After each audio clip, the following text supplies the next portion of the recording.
ನೀವು ಕಂಡಂತೆ ದರ್ಶನ್ ಅವರು ಜೊತೆಗೆ ನಿಮ್ಗೇನಾದರೂ ಅವ್ರ ಜೊತೆ ಒಡನಾಟ ಇತ್ತಾ ಸರ್? ಈಗ ನಾನು ಗೇಮ್ ಮಾಡೋಕ್ಕೆ ಮುಂಚೆ ನಾನು CBI ಡೈರೆಕ್ಟರ್ ಕಾರ್ತಿಕೇಯನ್ ಕ್ಯಾರೆಕ್ಟರ್ಗೆ ಸೆಲೆಕ್ಟ್ ಮಾಡಿದ್ದೆ.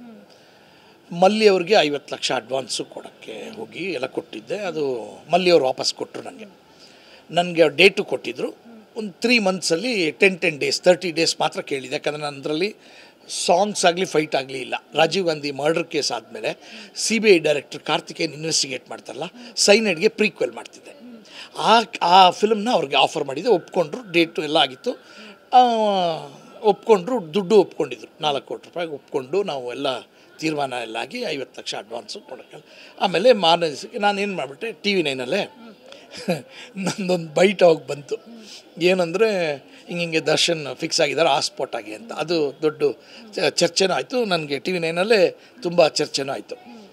ಆಗ ಸಂದೇಶ್ ನಾಗರಾಜು ಫಿಲ್ಮ್ ಶೂಟಿಂಗ್ ನಡೀತಾ ಇತ್ತು ದರ್ಶನ್ ಅವ್ರದ್ದು. ಸಂದೇಶ್ ನಾಗರಾಜ್ ಏನು ಮಾಡಿದ್ದಾರೆ, ನೀನು ನನಗೆ ಶೂಟಿಂಗಲ್ಲೇ ಇದೆಯಾ ಮತ್ತು ನನಗೆ ಡೇಟ್ ಕೊಟ್ಟಿದ್ಯಾ, ರಮೇಶ್ಗೂ ಡೇಟ್ ಕೊಟ್ಟಿದ್ಯಾ ಅಂದ್ಬಿಟ್ರು. ದರ್ಶನ್ ಅವ್ರು ಏನು ಮಾಡಿಬಿಟ್ರು, ಅವಾಗ ರಮೇಶಿಗೆ ಕೊಟ್ಟಿರೋದು ನಾನು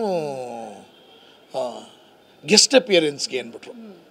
ನಾನು ಅಯ್ಯೋ ಸ್ವಾಮಿ, ನಾನು 4 ಕೋಟಿ ಕೊಟ್ಟು 30 ದಿನ ತೊಗೊಂಡು ಗೆಸ್ಟ್ ಅಪಿಯರೆನ್ಸ್ ಹೆಂಗಾಗುತ್ತೆ, ನನ್ನ ಇದೆಲ್ಲ ಬಿದ್ದೋಗುತ್ತಲ್ಲ ಅಂತ ನಾನು ಅವ್ರ ಜೊತೇಲಿ ಮಲ್ಲಿ ಅವ್ರ ಜೊತೇಲಿ ಮಾತುಕತೆ ಆದಾಗ ಆವಾಗ ದರ್ಶನ್ ಅವ್ರು ಹೇಳಿದ್ರು, ಒಂದು 6 ಮಂತ್ಸು ತಡೆಯೋಕ್ಕೆ ಹೇಳು, ಈ ಸಿನಿಮಾ ಎಲ್ಲ ಮುಗಿದ್ಮೇಲೆ ಮಾಡೋಣ, ನೆಮ್ಮದಿಯಾಗಿ ಮಾಡೋಣ ಅಂದರು. ಓಕೆ ಅಂತ ಹೇಳಿ ನಾನು ಇದು ಮಾಡಿಕೊಂಡೆ, ವಿಡ್ರಾ ಮಾಡ್ಕೊಂಡು ನಾನು ಕಾಯ್ತಾಯಿದ್ದೆ ಹಾಸ್ಪಿಟಾಗೆ. ಯಾಕಂದರೆ ಆವಾಗಲೇ ಪ್ಯಾನ್ ಇಂಡಿಯಾ ಫಿಲ್ಮ್ ಮಾಡಬೇಕು ಅಂತ ಹೊರಟರು ನಾವು ಅದನ್ನು ವಿಡ್ರಾ ಮಾಡ್ಕೊಂಡು ಕಾಯ್ತಾಯಿದ್ವಿ. ಅಷ್ಟರೊಳಗೆ ಒಂದೊಂದು ದೊಡ್ಡ ಬೇರೆ ಫಿಲ್ಮ್ಸು, ಕುರುಕ್ಷೇತ್ರ ಅದು ಇದೆಲ್ಲ ಬರೋಕ್ಕೆ ಸ್ಟಾರ್ಟ್ ಆಯಿತು. ಅದಾದಮೇಲೆ ನಾನು ಹಂಗೆ ಬ್ಯಾಕ್ ಬರ್ನ್ಗೋಯ್ತು. ಇವತ್ತೆಲ್ಲ ನಾಳೆ ಮಾಡ್ಬೋದೇನೋ ಅಂತ ಅಂದ್ಕೊಂಡು ನಾನು ಕಾಯ್ತಾಯಿದ್ದೆ. ಅಷ್ಟರಲ್ಲಿ ಈ ಘಟನೆ ಆಗಿದೆ. ಇಷ್ಟು ನನಗೂ ಅವ್ರಿಗೂ. ಆಮೇಲೆ ಇನ್ನೊಂದೇನೆಂದರೆ, ನನಗೇನು ಅವ್ರನ್ನ ಕಂಡ್ರೆ ಖುಷಿ ಅಂದರೆ, ನಮ್ಮ ಇನ್ಸ್ಟಿಟ್ಯೂಟ್ ಫಿಲ್ಮ್ ಇನ್ಸ್ಟಿಟ್ಯೂಟಿಂದ ಬಂದವರು. ನಾನು ಚೆನ್ನೈ ಫಿಲ್ಮ್ ಇನ್ಸ್ಟಿಟ್ಯೂಟು.